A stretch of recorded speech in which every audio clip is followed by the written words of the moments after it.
जिस प्रकार जैसे आप देखिए एक गाड़ी अपने आप में निर्जीव होती है और गाड़ी को उसके सही गंतव्य तक पहुंचाने के लिए एक जिम्मेदार चालक की आवश्यकता होती है। जैसे एक नाव अपने आप समुद्र पार नहीं कर सकती, नाव को पार करने के लिए एक सुघड़ पतवार या नाविक की आवश्यकता होती है। ठीक उसी प्रकार समाज की सुव्यवस्था और संरचना का जो आधार स्तंभ है वो हमारी परिवार और जो गृहणियां हैं जिससे मिलकर के समाज बनता है। तो आज समाज को सभ्य बनाने के लिए, सुसंस्कृत बनाने के लिए नारियों को अपने कदम आगे बढ़ाने हैं और गुरुदेव के विचारों को जन जन तक पहुंचाने का कार्य करना है।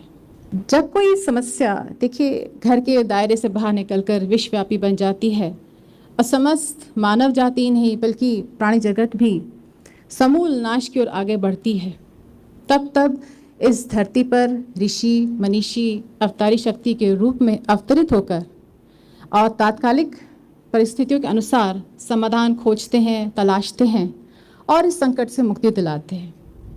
तो ये हर युग का इतिहास है।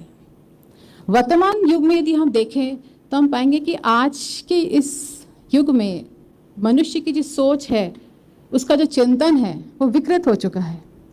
तो उसी का परिणाम है कि आज जो समस्त मानव जाति और प्राणी जगत विनाश की ओर आगे बढ़ता दिखलाई पड़ता है। तो इसी के लिए ही जैसे मैंने कहा परम पूज्य गुरुदेव ने युग निर्माण योजना बनाई। युग निर्माण योजना के माध्यम से विचार क्रांति अभियान का सूत्रपात किया और युग निर्माण योजना के अंतर्गत सब सूत्रीय आंदोलन की रूपरेखा हम सबके सामने रखी। कालांतर में इन्हीं सब सूत्रीय आंदोलन को उन्होंने संक्षिप्त करके सब सूत्रीय रचनात्मक आंदोलन के रूप में हम सबके सामने रखा।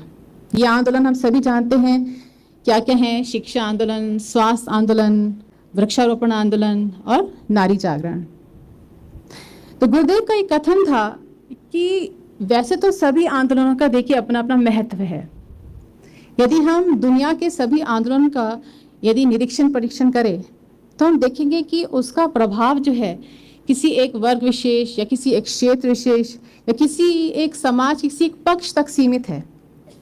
लेकिन नारी जागरण आंदोलन एक ऐसा आंदोलन है जिसमें कि जीवन की सारी समस्याओं के पक्षों का उसमें समावेश है और इसका जन जन से प्रगाढ़ संबंध है, इसलिए इसको सार्वजनिक या सार्वमौमिक कहते हैं।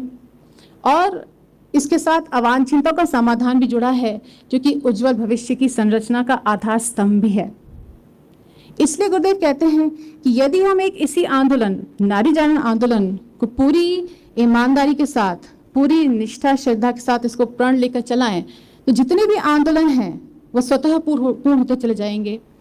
क्योंकि इसके मूल में देखिए नारी का समग्र विकास है, उसकी बौद्धिक, उसकी मानसिक विकास, तो उसका शारीरिक विकास, तो उसकी प्रतिभा, उसकी क्षमता, उसकी योग्यता और उसका जो आध्यात्मिक विकास वो और जो उसके गुण हैं यदि उनको उभारा जाए तो ये राष्ट्र, ये परिवार, इसका परिवर्तन जो यथाशीघ्र हो सकता है।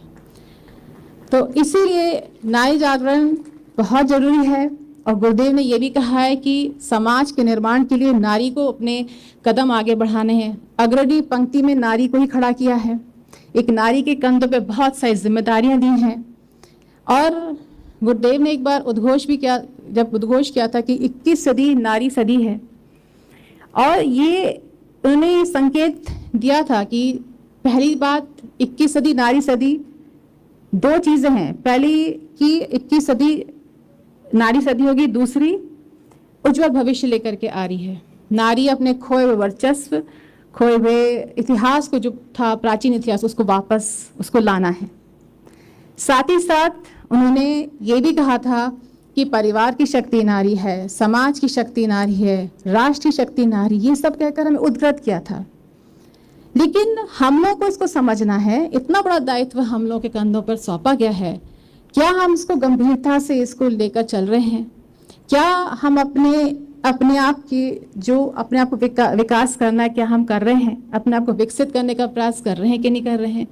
जो दायित्व हमारे कंधों पर सौंपा है कि हम उसको गंभीरता से ले रहे हैं कि नहीं ले रहे हैं? और जो महिलाएं प्रगतिशील हैं, क्या हमने अन्य बहनों को जो हमसे नीचे हैं, क्या हमने उनको बढ़ावा या उनको आगे बढ़ाने का प्रयास किया या नहीं किया? ये केवल एक नारा नहीं है, हम ये ना सोचेंगे केवल एक नारा है, बल्कि ये गुरुदेव की सुनिश्चित भविष्यवाणी है। उन्होंने इसको कम से कम आज से 4 दशक पहले ये बात कही थी और आज हम देख रहे हैं वाकई 21 सदी नारी सदी है और नारी युग आ रहा है। इसमें अच्छाइयाँ भी हैं, बुराइयाँ भी हैं, लेकिन नारी को इसको बहुत अपने दायित्व समझकर आगे बढ़ना है। युग निर्माण योजना में अपना हाथ बटाना है, बहनों को जगाना है, जोड़ना है, लोगों को दुनिया भर में लोगों को जोड़ना है। ये कार्य जो गुरुदेव ने महिलाओं के कंधों पे बहुत बड़ा उत्तरदायित्व दिया है। तो मित्रों, जिस प्रकार जैसे आप देखिए एक गाड़ी अपने आप में निर्जीव होती है और गाड़ी को उसके सही गंतव्य तक पहुंचाने के लिए एक जिम्मेदार चालक की आवश्यकता होती है। जैसे एक नाव अपने आप समुद्र पार नहीं कर सकती, नाव को पार करने के लिए एक सुघड़ पतवार या नाविक की आवश्यकता होती है। ठीक उसी प्रकार समाज की सुव्यवस्था और संरचना का जो आधार स्तंभ है वो हमारी परिवार और जो गृहिणियां हैं जिससे मिलकर के समाज बनता है। तो आज समाज को सभ्य बनाने के लिए, सुसंस्कृत बनाने के लिए नारियों को अपने कदम आगे बढ़ाने हैं और गुरुदेव के विचारों को जन जन तक पहुंचाने का कार्य करना है।